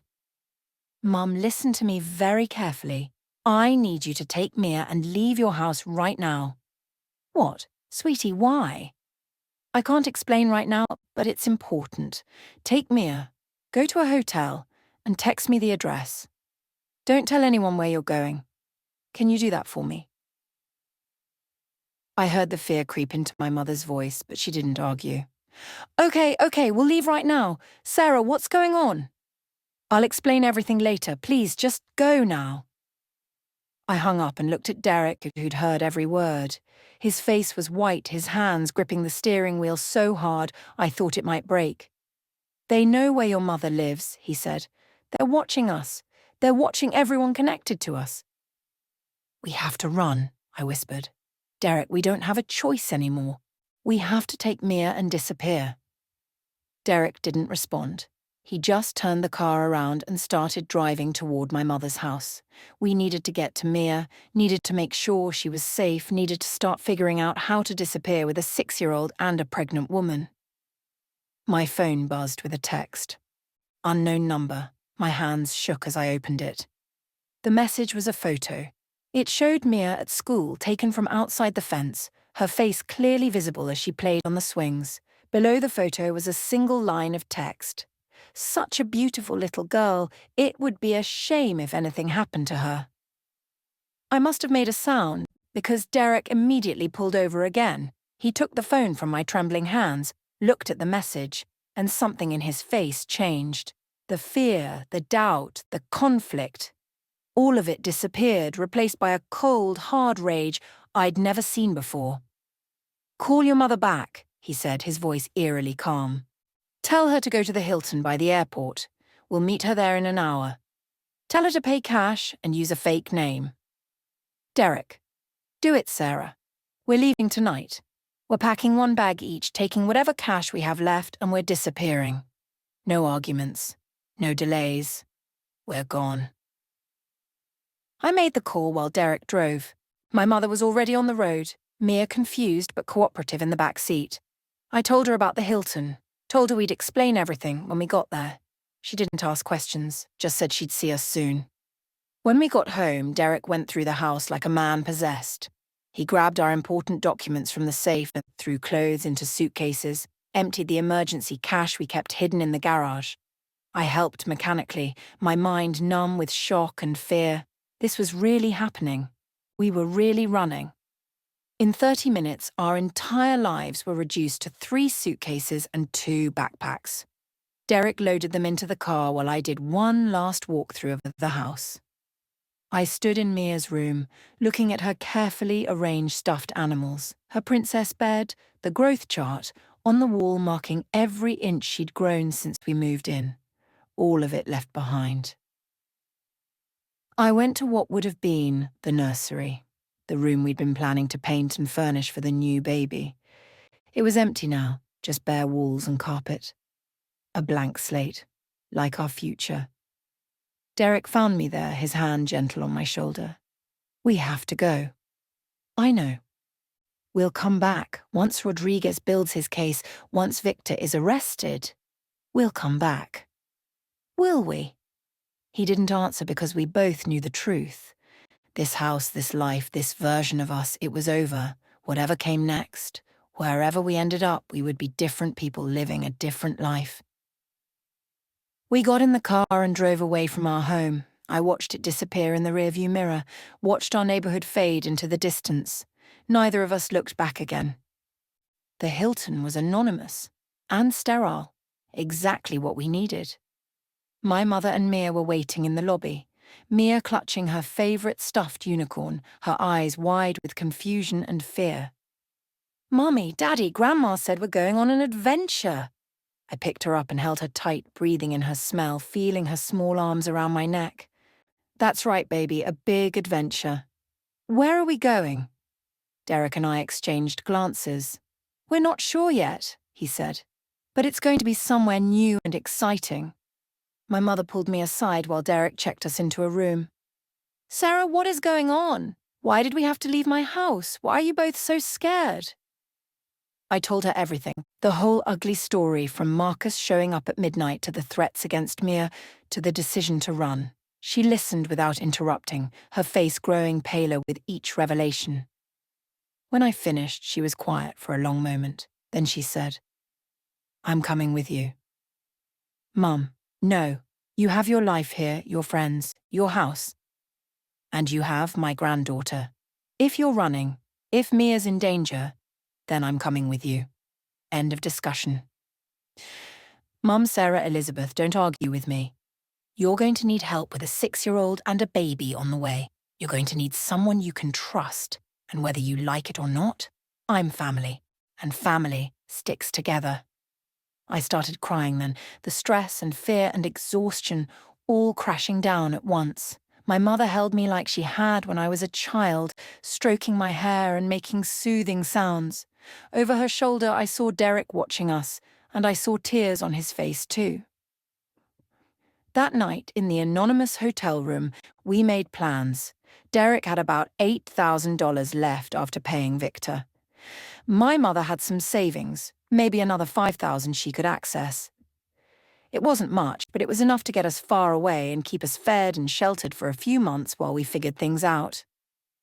Derek called one of his foremen, a man he'd worked with for 10 years, and told him he was taking an indefinite leave for family reasons. He gave him authority to run the business and promised to stay in touch by email. The foreman asked questions, but Derek deflected them. We couldn't tell anyone where we were going or why. The fewer people who knew, the safer we'd be. I called my doctor's office and requested my medical records be sent to me electronically. I didn't tell them I was leaving, just said I wanted them for my files. I'd have to find a new OB/GYN wherever we ended up, start over with prenatal care, hope that nothing went wrong in the transition. Mia fell asleep early, exhausted from the excitement and confusion. My mother took the other bed, and Derek and I lay together on our bed, holding each other in the dark. "I'm scared," I whispered. "Me too. What if this doesn't work? What if Victor finds us anyway? Then we run again, and we keep running until we're safe. That's no life, Derek. That's no life for Mia or the baby." "I know, but it's better than the alternative, Phil." We lay there in silence for a while. Then Derek said, "I'm sorry. I'm so sorry. This is all my fault. It's not your fault. It's Marcus's fault. It's Victor's fault. It's the fault of a broken system that lets people like Victor operate. But it's not your fault. I should have protected you better. You are protecting us. You're doing everything you can. Is it enough?" I didn't answer because I didn't know. How could anyone know if enough was enough when you were fighting against people who had no rules, no morals, no limits? My phone buzzed. Another text from an unknown number. Against my better judgment, I looked at it. "You think you can run? I will find you. I will find your daughter. You owe me, and I always collect." Below the words was another photo. This one showed Derek and me from tonight, standing outside our house loading the car. Someone had been watching us even then. Someone had been there in the shadows, documenting our escape. I showed Derek the phone, and I watched the last bit of hope drain from his face. "They're not going to let us go," I said. "No matter how far we run, they're going to find us." Derek took the phone and stared at the message for a long time. Then he did something unexpected. He called Rodriguez. "Detective, it's Derek Mitchell. I'm sorry to call so late, but I need your help." "No, we're not at home. We're at a hotel." "Yes, we were planning to run, but I just got a text that changes things." "No, I'm not going to run anymore. I'm going to fight. I need you to tell me how to bring down Victor Molina." Rodriguez arrived at the hotel at 11 o'clock that night, looking tired but alert. He brought another detective with him, a woman named Chen who specialized in organized crime. They set up in our hotel room while my mother kept Mia asleep in the adjoining room, and we spread everything out onto the desk: the threatening texts, the receipt from Victor, the photos, Marcus's story, all of it. "You understand what you're asking for," Rodriguez said, looking Derek straight in the eye. "If you testify against Victor Molina, you're painting a target on your back. His lawyers will delay the trial for months, maybe years. During that time, you'll be in constant danger." "We're already in danger," Derek said. "Running didn't work. They found us before we even left. So if we can't run, we fight." Detective Chen leaned forward. "Your brother gave us a lot of information today. Names, dates, transaction details. Combined with what we already have, it might be enough to get warrants for Victor's financial records. If we can prove a pattern of illegal lending practices and extortion, we can bring RICO charges." "How long will that take?" I asked. "Realistically, 6 months to build the case properly. Maybe longer." 6 months. 6 months of looking over our shoulders, of jumping at every sound, of living in fear. I was due to give birth in 5 months. The thought of bringing a baby into this situation made me feel physically ill. "What if there was a faster way?" Derek asked. "What if I could get Victor to make threats on record? Would that be enough to arrest him immediately?" Rodriguez and Chen exchanged glances. "You're talking about wearing a wire," Rodriguez said carefully. "Going back to Victor, pretending to negotiate, and getting him to incriminate himself." "Yes." "Derek, no," I said immediately. "That's insane. He'll kill you." "Not if we do it right. Not if the police are there, listening, ready to move in, the second things go wrong." "Aye, the second things go wrong could be too late." Chen spoke up. "Mrs. Mitchell, I understand your concern, but your husband might be right. If we can get Victor on tape making explicit threats, demanding money, admitting to the violence against Marcus, we can arrest him immediately. No waiting for warrants, no months of investigation, just immediate action." "And what happens when his lawyers get him out on bail in 24 hours? I demanded. "Then he's free and angry, and he knows we tried to set him up." "We'd ask for remand without bail, given the nature of the charges and his history. With the right evidence, we could make it stick." Rodriguez pulled out a small device from his pocket. "This is a wire. It's virtually undetectable. Derek would wear it during a meeting with Victor, and we'd have units positioned within a 1-minute response time." Derek reached for the device, but I grabbed his hand. "Can we talk privately for a minute?" We went into the bathroom, the only place in the cramped hotel room where we could have a real conversation. I closed the door and faced my husband. "This is crazy," I said. "You're not a cop. You're not trained for this. What if Victor suspects something? What if he searches you and finds the wire? What if his men hurt you before the police can get there? Then at least I'll have tried. Sarah, what's the alternative? We can't run, we can't hide, we can't just wait around hoping Rodriguez builds a case before Victor comes after us again. This is the only option that gives us control." "Control? You'll be walking into a room with a violent criminal and hoping a tiny recording device keeps you safe. That's not control. That's suicide." "I have to do something." Derek's voice rose, and he caught himself, lowering it to an urgent whisper. "I have to do something, Sarah. I brought this into our lives by turning Marcus away. I handed over $50,000 without getting us any real protection. I failed to keep our family safe. Let me do this one thing right." "You haven't failed anyone. We're alive, we're together, and we're going to figure this out, but not like this. Please, Derek. I can't lose you." He cupped my face in his hands. "You won't lose me, I promise, but I need to end this for Mia, for the baby, for you. I need to know that we can go home, that we can live our lives without fear, and this is the only way I can see to make that happen." I wanted to argue more, but I could see in his eyes that his mind was made up. Derek was many things, but once he decided on a course of action, he was immovable. It was one of the qualities I'd fallen in love with, and now it was terrifying me. "Okay," I said finally. "But I'm going to be there, in the van with Rodriguez, listening to everything. If anything goes wrong, if I hear anything that sounds dangerous, they're going in immediately." Deal. We went back to the main room, where Rodriguez and Chen were waiting. "We'll do it," Derek said. "But we need guarantees.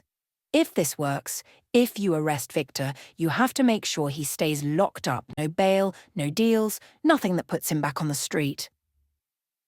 "We'll do everything we can," Rodriguez promised, "but you need to understand the risks." "I understand the risks. When do we do this?" "Tomorrow. We'll set up a meeting through Victor's dealership. You'll say you need to discuss the payment terms, that you've reconsidered and want to work out a new arrangement. That should get him curious enough to meet with you. And if he refuses, then we go to Plan B, which is building the case the slow way. But I don't think he'll refuse. Men like Victor can't resist the chance to squeeze more money out of someone. It's not even about the money at that point. It's about power." The rest of the night was spent preparing. Rodriguez and Chen coached Derek on what to say, how to steer the conversation toward admissions of guilt, how to stay calm if things got tense. They fitted him with the wire, a small device that attached to his chest under his shirt, virtually invisible. They tested it repeatedly, making sure the audio was clear. I sat on the bed watching all of this, feeling like I was in a nightmare I couldn't wake up from. My mother came in at one point, having heard the voices, and I explained what was happening. She was horrified, but understood we were out of options. She promised to keep Mia occupied and oblivious. At 6 in the morning, Rodriguez made the call to Victor's dealership. He identified himself as Derek's attorney and said his client wished to discuss restructuring the payment arrangement. There was a long pause, some muffled conversation, and then an appointment was set for 2 o'clock that afternoon. "He agreed," Rodriguez said, hanging up. "He wants to meet at the dealership." "That's good, right?" I asked. "Public location, cameras everywhere?" "It's good and bad. Good because there are witnesses and exits. Bad because it's his territory, which means he'll be comfortable and we'll be constrained in how we position our people." Derek spent the rest of the morning going over the plan again and again. Chen drilled him on possible scenarios, how Victor might react, what to say to keep him talking. By noon, Derek looked exhausted, but determined. We left Mia with my mother at the hotel, promising we'd be back soon. The lie tasted bitter in my mouth. I hugged my daughter tight, memorizing the feel of her small body against mine, just in case. "Mommy, why are you crying?" Mia asked, wiping my tears with her little hands. "Just happy tears, baby. Mommy loves you so much." "I love you too. Is Daddy going to fix things so we can go home?" "Daddy's going to try." The police had set up their command post in an unmarked van 3 blocks from Victor's dealership. The inside was cramped and filled with equipment, screens showing different camera angles, audio equipment to monitor the wire Derek wore. I sat in the back with Rodriguez, while Chen briefed the tactical team that would move in if needed. Derek stood outside the van checking his phone, psyching himself up. I climbed out and went to him. "You don't have to do this," I said one last time. "Yes, I do." "Derek, if anything happens to you..." "Nothing's going to happen. I'm going to walk in there, have a conversation, and walk out. Victor thinks I'm coming to negotiate, which means he thinks he's in control. He'll be relaxed, talkative. That's when people make mistakes." "And if he searches you? If he finds the wire?" "Then Rodriguez's team comes in immediately. They're less than a minute away. I'll be fine." He kissed me long and deep, and I tasted salt from tears I didn't remember crying. Then he got in his car and drove towards the dealership while I climbed back into the van. The next 30 minutes were the longest of my life. We watched on the monitors as Derek pulled into the lot, as the same young man from yesterday approached him as he was led back to Victor's private office. Rodriguez had his hand on his radio, ready to give the order to move in at the first sign of trouble. The audio from the wire crackled to life, and we heard Derek's voice, steady and clear. "Thank you for seeing me, Mr. Molina. Mr. Mitchell, I'm surprised to hear from you so soon. I thought our business was concluded." Victor's cultured voice came through perfectly. "I've been thinking about what you said yesterday, about doing business together. I'd like to discuss a loan." There was a pause. "I see. What sort of loan are you looking for?" $20,000. I have a business opportunity that requires quick capital." "I'm a bit confused, Mr. Mitchell. You just paid me $50,000 yesterday. Now you want to borrow money from me?" Business is business. The $50,000 was to clear my brother's debt. This would be a separate arrangement. Another pause, longer this time. In the van, Rodriguez tensed. "He's suspicious," Chen murmured. Victor's voice came back, colder now. "Mr. Mitchell, I'm a businessman, but I'm not a fool. Why would you come back to me for a loan after going through so much trouble to pay off your brother's debt?" Derek's response was smooth, rehearsed. "Because you're the only person I know who can move money quickly and discreetly. Banks ask too many questions, want too much paperwork. I need cash by Monday, and you're the only one who can make that happen." Flattering. But I still don't understand why you'd willingly enter into a business relationship with me after what happened to your brother. What happened to Marcus was unfortunate, but it was his own fault for not paying what he owed. I'm not Marcus. I'm a successful businessman with assets and income. I'm a good risk. I held my breath, waiting for Victor's response. In my mind, I was screaming at Derek to get out, to leave before this went any further. But he stayed, playing his role perfectly. "Tell me, Mr. Mitchell," Victor said slowly, "when you say what happened to Marcus was unfortunate, what exactly do you mean?" "I mean that he got beaten badly enough to put him in the hospital. Everyone knows it was your people who did it. Everyone knows that's what happens when people don't pay you." Rodriguez smiled grimly. "Good. He's getting Victor to acknowledge the violence." "My people?" Victor sounded amused. "I'm afraid you're mistaken. I run a car dealership, Mr. Mitchell. I have no idea what happened to your brother, but I assure you, I had nothing to do with it." "Come on, Victor. We both know what you are and what you do. You loan money at criminal interest rates, and when people can't pay, you hurt them. You had Marcus beaten. You sent someone to my daughter's school to threaten her. You sent someone to my house. You made it very clear what happens to people who cross you. Those are serious accusations, Mr. Mitchell. Do you have any proof?" "I have the texts. I have the photos. I have Marcus's testimony." The temperature in Victor's voice dropped to absolute zero. "I see. And yet here you are, asking me for a loan. That's quite interesting, don't you think? One might even say suspicious." In the van, Rodriguez grabbed his radio. "He's made him. Move in now." On the audio feed, we heard Victor say, "Check him for a wire." There was the sound of movement, Derek protesting, and then a shout. "He's got one! He's wearing a wire!" "Go, go, go!" Rodriguez yelled into the radio. Through the monitors, we saw police vehicles screaming into the lot from 3 directions. Tactical team members poured out, weapons drawn, racing toward Victor's office. But it felt like slow motion, like they were moving through water while my husband was in danger.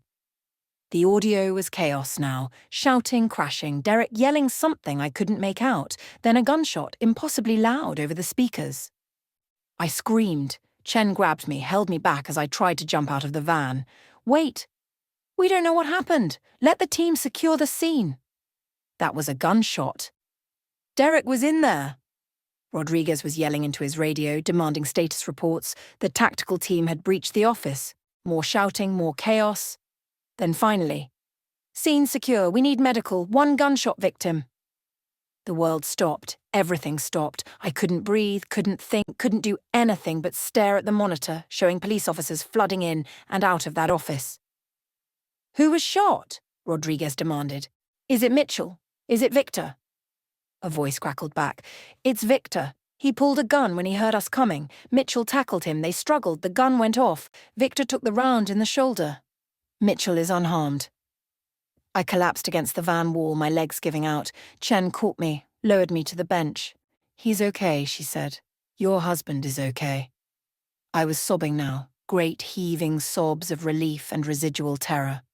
Rodriguez patted my shoulder awkwardly, then climbed out of the van. Through the open door, I could see Derek emerging from the office, surrounded by police, his shirt torn and his face bruised but alive. Alive.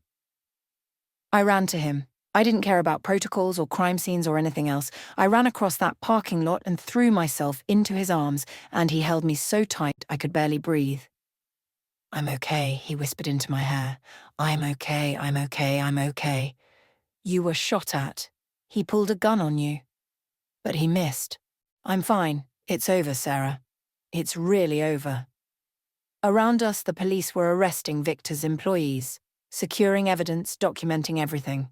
Victor himself was being loaded into an ambulance, handcuffed to the gurney, shouting about lawyers and lawsuits. He saw Derek and me and started screaming threats, but his words were cut off as they loaded him inside and slammed the doors. Rodriguez came over, his face grim but satisfied. "We got him. Assault with a deadly weapon on a police officer, attempted murder, weapons charges, and we got everything on tape before he figured out the wire. The threats, the acknowledgement of the violence against Marcus, all of it. Between what we just recorded and what Marcus is willing to testify to, Victor's going away for a long time." "What about his organization?" Derek asked. "His enforcers, his collectors, they're still out there. We're executing warrants all over the city as we speak. By tonight, most of his operation will be shut down. The ones we don't catch will scatter. Without Victor, there's no one to hold them together. So we're safe, really safe. You'll need to testify at trial, and we'll want you available for depositions and meetings with the DA. But yes, you're safe. Victor's being held without bail, and most of his people are more interested in saving themselves than revenge." I felt Derek's body sag with relief. "Can we go home? Give us a few days to process everything, make sure we haven't missed anyone, but yeah, you can go home." The next 72 hours passed in a blur. We stayed at the hotel while the police dismantled Victor's organization. Rodriguez called with updates. 15 arrests, including Victor's top enforcers. They'd seized financial records, proving years of illegal lending and extortion. They'd found evidence linking Victor to 3 murders. The case against him was airtight. Marcus was released from the hospital and immediately entered a witness protection program while awaiting trial. Derek visited him before he disappeared, and they talked for hours. I don't know what was said, but Derek came back looking lighter somehow, like a weight had been lifted. "He apologized," Derek told me. "Really apologized. Not the usual Marcus apology where he's sorry he got caught or sorry things didn't work out. A real apology. He said he understood if I never wanted to see him again after the trial, but he wanted me to know that he was grateful for what I did, and he was going to spend the rest of his life trying to be worthy of it." Do you believe him? I don't know, but I want to. For the first time in years, I actually want to believe my brother can change. On the 4th day, Rodriguez called to say we could go home. The immediate threat was over. We packed up our meager belongings, collected Mia and my mother, and drove back to our house. It looked exactly the same as when we'd left it, but somehow different, like we were different people returning to a place that belonged to our old lives. Mia ran through the rooms excitedly, checking that everything was still there, while my mother started making tea in the kitchen like she always did when things were stressful. Derek and I stood in the entryway holding hands, just looking at our home. "We made it," he said. "We made it," I agreed. That night, after we'd put Mia to bed and my mother had returned to her own house, Derek and I lay in our own bed, in our own room, holding each other in the dark. "I keep thinking about what could have gone wrong," I said. "If Victor's gun hadn't misfired on the first shot, if the police had been 30 seconds slower, if you hadn't tackled him when you did. But none of those things happened. We're here. We're safe. That's what matters." "Is it over, though? Really over?" "Rodriguez says Victor's organization is finished. Most of his people have taken plea deals in exchange for testimony. The ones who haven't are in jail or have left town. And Victor himself is looking at 25 to life." "What about Marcus?" Derek was quiet for a moment. "Marcus is in rehab again. Real rehab this time. The kind that actually tries to fix what's broken. He'll testify at Victor's trial, and then he'll disappear into witness protection for a while. After that?" He shrugged. "After that, I don't know. Maybe he really will change this time. Maybe he'll finally become the person he was supposed to be. And if he doesn't, then at least I'll know I tried. I gave him a chance, and what he does with it is up to him. I can live with that." We were quiet for a while, just breathing together, feeling safe for the first time in days. Then Derek's hand moved to my belly, where our second child was growing. "I was thinking," he said. "Maybe we should find out if it's a boy or girl. No more surprises. I think we've had enough surprises to last a lifetime." I laughed, the sound surprising me. When was the last time I'd laughed? Yeah, I think you're right. No more surprises." The next few weeks fell into a new kind of normal. Derek went back to work, though he installed a security system at the house and started carrying his phone everywhere, just in case. I went back to my routine of prenatal appointments and preparing for their baby. Mia returned to school, though we had long conversations about stranger danger and what to do if anyone ever approached her again. The nightmares were the worst part. I'd wake up in a cold sweat, convinced I'd heard someone breaking in, convinced Mia was in danger, convinced the whole nightmare was starting over. Derek had them too. I'd feel him jerk awake beside me, his heart pounding, his breath coming fast. We'd hold each other until the fear passed, until we could convince ourselves we were really safe. 3 months later, Victor Molina went on trial. Derek testified for 6 hours over 2 days, walking the jury through everything that had happened. I testified about the threats, the fear, the impact on our family. Marcus testified via video link from a secure location, detailing years of illegal activity and violence. The jury deliberated for 4 hours, guilty on all counts. Victor was sentenced to 38 years in federal prison. He'd be 80 years old before he was eligible for parole. The judge specifically noted the threat to a child in his sentencing, adding extra years for the terror he'd inflicted on our family. We were in the courtroom when the sentence was read. Victor didn't react, just sat there stony-faced while his lawyers promised appeals. But as he was led away, he turned and looked directly at Derek. I couldn't read his expression. It might have been hatred or respect or just acknowledgement that he'd finally met someone who'd fought back and won. 2 weeks after the sentencing, I went into labor 3 weeks early. The stress of the previous months had taken its toll, the doctors said, but the baby was healthy and strong. Derek was with me the entire time, holding my hand, whispering encouragement. Our son was born at 3:47 in the morning, weighing 6 pounds, 5 ounces, with a full head of dark hair and lungs that worked perfectly. Mia met her baby brother that afternoon, holding him carefully while Derek supported them both, her face full of wonder. "He's so small," she whispered. "What's his name?" Derek and I had talked about names for months, but standing there in that hospital room, looking at our new son, at our daughter, at the family we'd fought so hard to protect, I knew what his name should be. Matthew, I said. It means gift of God. Matthew, Derek repeated, testing it. Then he smiled. Yeah, that's perfect. We brought Matthew home 2 days later. My mother had decorated the house with balloons and a banner that said, "Welcome home, baby." Mia insisted on helping with everything. Diaper changes, feedings, baths. She was the best big sister. Gentle and patient and endlessly curious about her new brother. Life slowly returned to something resembling normal. Derek's business had survived the chaos, actually growing as word spread about what we'd been through and how we'd fought back.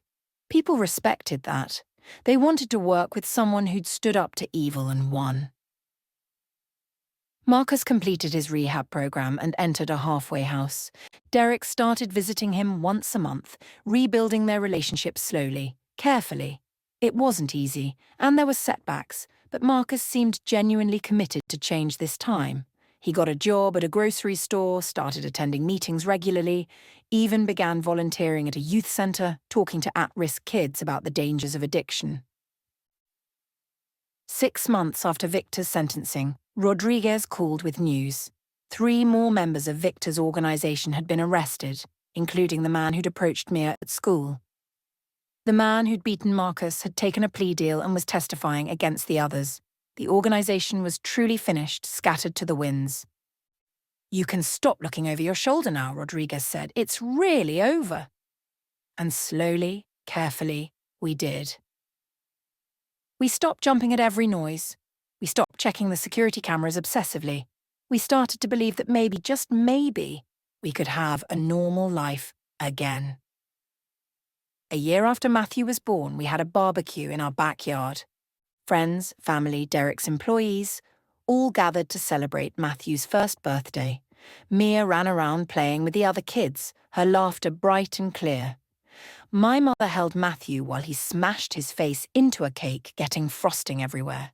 Derek manned the grill, joking with his crew, looking relaxed and happy. I stood on the back deck, watching all of it, one hand resting on my belly, where a third child was just beginning to grow, and I felt something I hadn't felt in a long time. Peace. Marcus arrived late, looking nervous. He'd been out of the halfway house for 3 months now, living in his own apartment, holding down his job at the grocery store. This was the first family event we'd invited him to, and I could see how much it meant to him. Derek saw him first. They stood facing each other for a moment, and I held my breath, wondering what would happen. Then Derek smiled and pulled his brother into a hug. "Glad you could make it."